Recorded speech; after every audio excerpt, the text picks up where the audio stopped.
you. Welcome to Medium with a Mic. I'm Carrie Bandel. It's almost Kentucky Derby Day.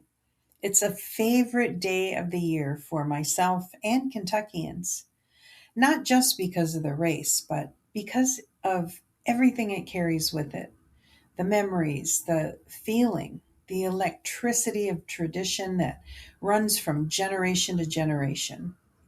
I grew up in Lexington, Kentucky, and if you grew up there, you know there's a beautiful place called Keeneland. It's not open year round. It's where the horses come and qualify for the Kentucky Derby. It's just a few magical weeks in the spring and a few in the fall. And every single time those gates opened, I tried to be there, dressed up with my hat on. A real derby hat, the kind with the wide brim and a big bow, and matched my outfit perfectly.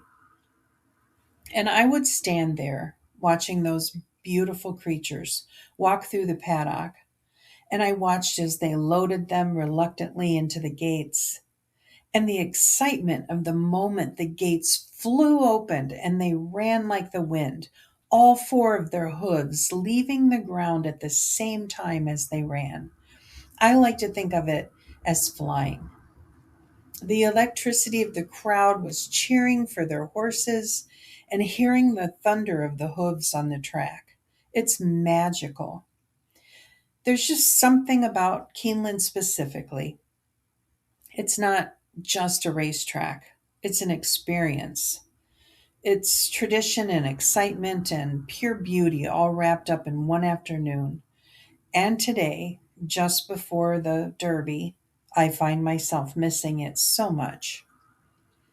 I can close my eyes and I'm back there. The smell of the grass, the Kentucky burgoo, the mint juleps. There is a longing that I wish that I could just be there right now, even though I'm sitting here recording this. That feeling, that ache of being somewhere in your mind while your body sits elsewhere, is actually what I want to talk to you about today. Because what if you could go there? What if your mind, your consciousness, could travel somewhere your body can't? That's what today's episode is all about. Astral projection, sometimes called astral travel, is the idea that your consciousness, your awareness, can separate from your physical body and move through space independently. You're not dreaming, you're not imagining, you are, in a very real and felt sense, somewhere else. People who've experienced it describe floating above their own body, traveling through their home, moving through walls, visiting places they know, and sometimes places they've never been. Some describe watching themselves sleeping from the ceiling of their own bedroom. Others speak of traveling to distant cities, foreign countries, or landscapes that feel entirely unfamiliar. You may ask, is this real? Is this spiritual? Is this just a weird dream? And the honest answer is it's all of those conversations at once. And that's what makes it so fascinating.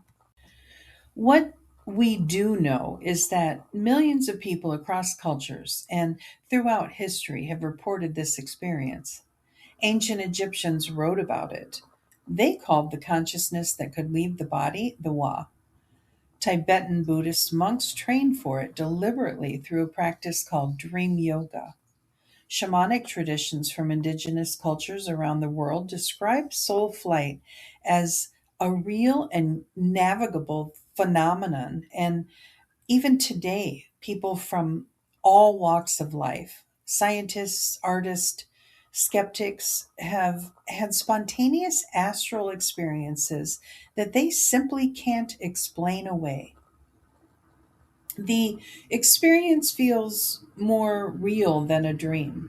It has a quality of clarity and presence that people struggle to put into words.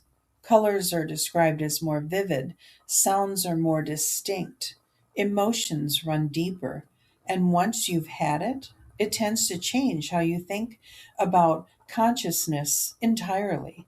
Because suddenly the idea that you are only your physical body starts to feel like a very incomplete story. There's actual science that maps onto this experience. When you're asleep, your brain doesn't just switch off. It cycles through very distinct stages, each with its own brainwave signature, and almost like different radio frequencies your mind tunes into throughout the night.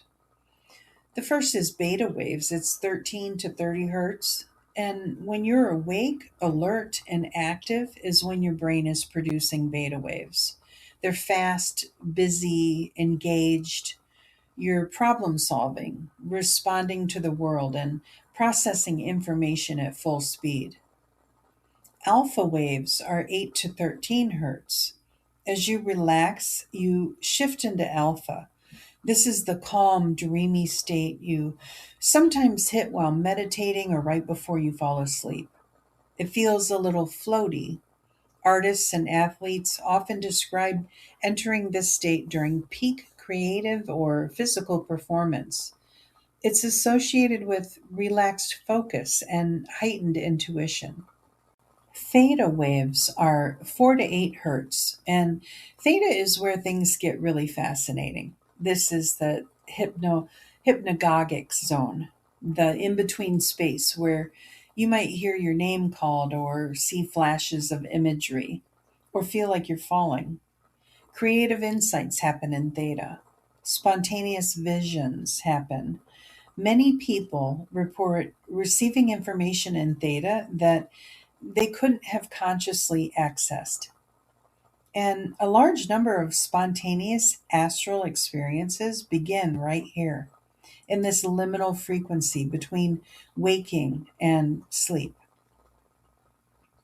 Delta waves are zero point 0.5 to 4 hertz. These are the lowest waves associated with deep, dreamless sleep. Delta is profoundly restorative. This is when your body heals, when growth hormone is released, when deep cellular repair happens. It's harder to remain conscious in Delta, but advanced meditators and experienced practitioners sometimes report navigating this state intentionally. REM sleep and gamma bursts.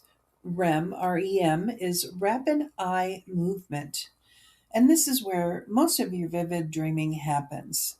Here's the fascinating paradox: your brain during REM is almost as active as when you're wide awake, yet your body is essentially paralyzed. A mechanism called rematonia prevents you from physically acting out your dreams. Researchers have also identified brief bursts of gamma waves above 30 hertz during REM, associated with moments of heightened awareness and integration. Some researchers believe this may be the neurological fingerprint of conscious dream states, including lucid dreaming and astral experience. One of the most fascinating developments in neuroscience over the last 2 decades is the discovery of the default mode network, or DMN. This is a system of brain regions that activates when you're not focused on the outside world, when you're daydreaming or remembering the past, imagining the future, or contemplating your own existence. The DMN is essentially your brain's mind wandering system. And interestingly, it's the same network that becomes highly active during meditation, during hypnagogic states, and during reported out of body experiences. Some researchers believe that DMN is connected to our sense of self, what neuroscientists call the narrative self, and that altered states of consciousness may involve a temporary loosening of those self boundaries.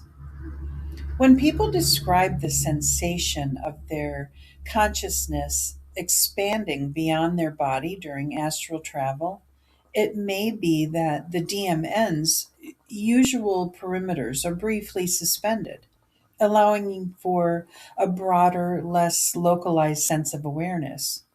This isn't fringe science. This is an actual active and growing area of legitimate neurological research. I need to talk about sleep paralysis because if you've ever experienced it unexpectedly, it can be genuinely terrifying, and understanding what it is changes everything. Sleep paralysis happens when your brain wakes up before your body does, or vice versa. You're conscious, you can see your room, you can think, but you cannot move. Some people feel a heavy pressure on their chest as though something is sitting on them. Some people see shadowy figures in the room. The experience can trigger deep panic. For centuries, sleep paralysis was interpreted through a supernatural lens across cultures. The old hag in European folklore, the kanashibari in Japanese tradition, the succubus and incubus in medieval demonology. Every culture seems to have a name for this experience, which tells us something remarkable about how universal it is. But here's the reframe that changes everything. Sleep paralysis is actually the doorway. Many experienced astral travelers recognize sleep paralysis not as something to fear, but as the exact threshold state from which you can launch a conscious out of body experience. The body is already immobilized, the mind is already partially suspended between states. When you feel that paralysis, instead of panicking, you learn to stay calm and use it. You breathe, you soften, you let yourself drift forward. And many practitioners report that this is the most reliable on ramp to astral travel that exists. Now, this comes up a lot. What is the difference between astral projection and remote viewing? And the two terms get used interchangeably all the time, but they're not the same thing. So let's clear this up. Astral projection, as we've been discussing, is a full body immersive experience of consciousness leaving the physical body. It is felt, it's sensory. You have the experience of actually being somewhere. You might feel the wind or temperature or emotion. You might interact with the environment.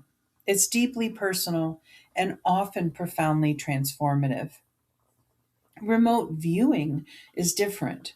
Remote viewing is a controlled, often protocol driven practice of perceiving information about the distant or hidden target using only your mind. But you don't necessarily leave your body to do it. It's more like tuning in rather than traveling. You're a satellite dish receiving a signal rather than a traveler moving through space. Remote viewing was studied extensively by the United States government in programs that spanned from the early 1970s through the mid 1990s. The most well known of these was Project Stargate, which operated out of Stanford Research Institute and later Fort Meade in Maryland. Trained viewers were asked to gather intelligence on locations, people, and events they had no conventional access to, using nothing but focused intention and perception. The results were controversial but consistently interesting enough that the program received continued government funding for over 2 decades. Some of the most documented cases involve viewers accurately describing hidden locations, foreign military installations, and objects sealed in envelopes that they had never seen. A 1995 report commissioned by the CIA evaluated the program and concluded that the statistical results were above chance, though it recommended discontinuing the operational use.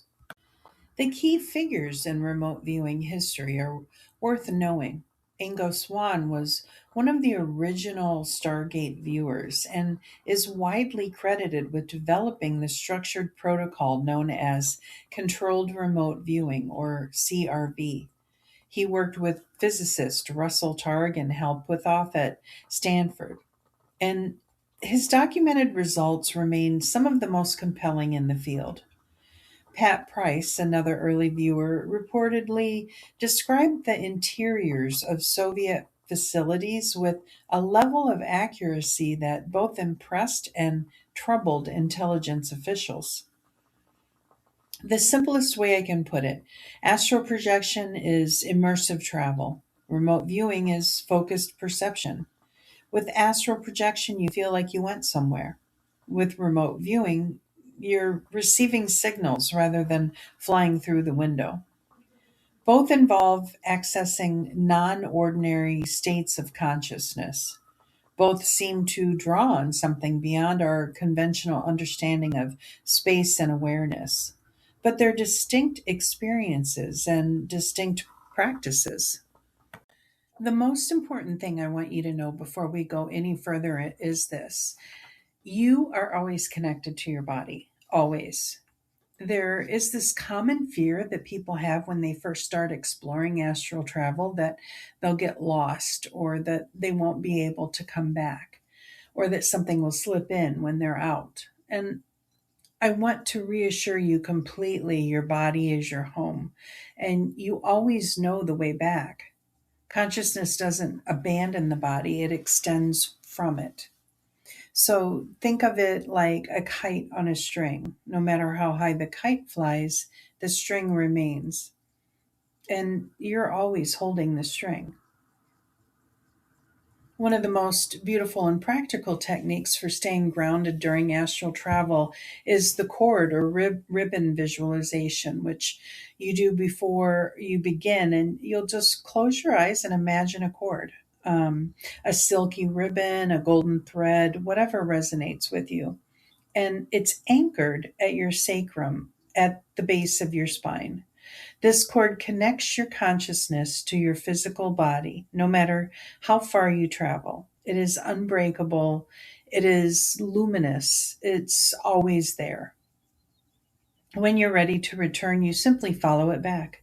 Many experienced travelers describe this cord as something they can actually feel during the experience, not metaphorical, but tangible. And it becomes your anchor or your compass and your comfort all at once. One of the most effective and scientifically grounded techniques for initiating an astral experience is the wake back to bed method. And here's how it works: set an alarm for about 5 to 6 hours after you fall asleep. And when it goes off, get up for 20 to 30 minutes, just long enough to become moderately alert, perhaps reading something light or making tea. Then return to sleep with a clear intention to remain conscious as your body drifts off. The reason this works is neurological. After 5 or 6 hours of sleep, you've already cycled through the deepest stages. When you fall back to sleep, your brain moves rapidly into REM, the most fertile ground for conscious dreaming, lucid dreaming, and astral experience. By remaining slightly alert before re entering sleep, you create the exact threshold state that favors consciousness during the transition. Robert Monroe was a radio and television executive who began having spontaneous out of body experiences in the 1950s and dedicated the rest of his life to researching and teaching the practice. His organization, the Monroe Institute in Virginia, continues his work today and has trained thousands of people in conscious OBE, out of body experience. His basic techniques involved achieving a deeply relaxed state while maintaining mental alertness. What he called the hypnagogic state. From there, you deepen relaxation until you feel vibrations moving through your body. Monroe described these vibrations as a kind of energetic trembling that signals the boundary between physical and non physical. Rather than fearing them, you learn to welcome them and deepen into them. Many practitioners report that the vibrations intensify and then resolve into sensation of floating or lifting, the beginning of astral travel. It happens. You're floating, you're exploring, and suddenly something startles you, a face, a sound, a feeling you weren't expecting. Your instinct is going to be panic and snap back to your body immediately. And you can always do that. That option is always available to you. But there's another option, and it's two words that change everything for me. That's interesting. When something unexpected shows up in an astral experience, instead of reaching with fear, you simply observe. You don't run from it. You don't engage aggressively with it. You just notice it with genuine, open curiosity. And that shift from fear to curiosity does something remarkable. It keeps the session open. Because here's the thing, when you startle out of astral experience, you lose the thread entirely. You have to start over. If you stay curious, you can keep going, keep exploring, keep learning. And the most extraordinary discoveries in astral practice come from exactly those moments when something unexpected appears. And instead of fleeing, the traveler said, that's interesting. Let me look closer. Before the mind can travel, the body needs to be ready. This is something I think gets overlooked in conversations about astral projection. We talk a lot about the mind and very little about the physical preparation that makes these experiences more accessible, more stable, and more safe. Yoga, particularly the more introspective yin based and restorative styles, offers a remarkable toolkit for exactly this. Not vigorous, sweating power yoga, but the slow, deliberate body awakening practices that quiet the nervous system and draw awareness inward. Think of it as tuning your instrument before the concert. This one is one of the most accessible and profoundly effective poses for inducing the calm inward state that supports astral exploration. Lie on your back with your legs resting vertically against a wall, hips close to the baseboard, arms rest gently at your side, palms facing up. Hold this pose for 5 to 15 minutes, breathing slowly. Viparita Kurani stimulates the parasympathetic nervous system, your rest and restore state, and is known to lower cortisol levels, slow heart rate, and quiet mental chatter. Many practitioners find this is the ideal pose to hold before their astral practice, as it gently shifts the body from sympathetic or stress to parasympathetic or ease without inducing full sleep. Yoga Nidra, often translated as yogic sleep, is perhaps the most directly relevant practice for anyone exploring astral projection. In Yoga Nidra, you lie in savasana, complete stillness, and follow a guided process of withdrawing awareness from the body systematically, rotating attention through different parts of your physical form, and eventually resting in the hypnagogic state, which is between waking and sleep. This is functionally the same liminal state from which astral projection most commonly launches. The difference is that in Yoga Nidra, you're guided to simply rest there without trying to project. And paradoxically, this non striving approach often makes spontaneous astral experiences more likely. You're not forcing, you're creating the conditions and allowing. A single session of Yoga Nidra is said to produce the equivalent rest of 4 hours of sleep in terms of nervous system recovery. For regular astral practice, incorporating even a 10-minute Yoga Nidra session before bed can dramatically improve your ability to navigate the threshold states. Before any astral practice session, spending 3 to 5 minutes in child's pose is a powerful ritual for centering and grounding. Kneel on the floor, big toes touching, knees wide. Fold forward, arms stretched ahead or resting at your sides, forehead to the mat. In this position, the third eye point, the space between your eyebrows, is making contact with or hovering just above the earth. In yogic and many esoteric traditions, this point, known as the Ajna chakra, is considered the seat of intuition, inner vision, and expanded perception. Spending time here, breathing slowly, softening your face and jaw, and setting a clear intention for your practice is a beautiful way to initiate the journey. Simply say inwardly, where do I want to go tonight? What am I seeking? And then let go. The breath is the bridge between your physical body and your subtle body.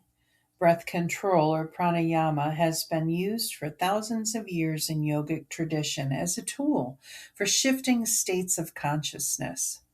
For astral travel preparation, a practice called nadi shodhana, or alternate nostril breathing, is particularly effective. Here's how you do it. Sit comfortably and close your right nostril with your right thumb and inhale slowly through your left nostril for a count of 4. Then close your left nostril with your ring finger. Release your thumb and exhale through your right nostril for a count of 8. Inhale right for 4, switch. Exhale left for 8. This is one round, so continue for 5 to 10 minutes. Nadi Shodhana is scientifically shown to balance activity between the left and right hemispheres of the brain, the analytical and the intuitive, the linear and spatial. This hemispheric synchronization mirrors what scientists found in people experiencing altered states of consciousness, including OBEs. You are quite literally tuning your brain through your breath. So this week, when the horses are running at Churchill Downs and somewhere out there, a woman in a gorgeous hat is jumping up and down as her horse runs down the stretch, I want you to try something. Close your eyes for just a moment, take a breath, feel the weight of your body, feel your feet on the floor, and then gently let yourself go somewhere. Maybe it's a place you love and miss. Maybe it's a place you've always wanted to see. Maybe it's somewhere your body simply can't be right now. You don't have to do it perfectly. You don't have to astral project tonight or ever. But I want you to remember this. Your consciousness is larger than the room you're sitting in. Science is beginning to confirm what mystics, monks, and psychic mediums have known for thousands of years, that awareness is not fully contained within the skull, that the edges of the self are far more permeable than we were taught, and that there are dimensions of experience available to you that no one can take away. And maybe, just maybe, part of me is at Keeneland right now, hat on, standing in the paddock, watching those extraordinary creatures with their hooves barely touching the ground, flying. Thank you so much for spending this time with me. Until next time, stay curious, stay open, keep exploring, and always listen to those whispers of wisdom.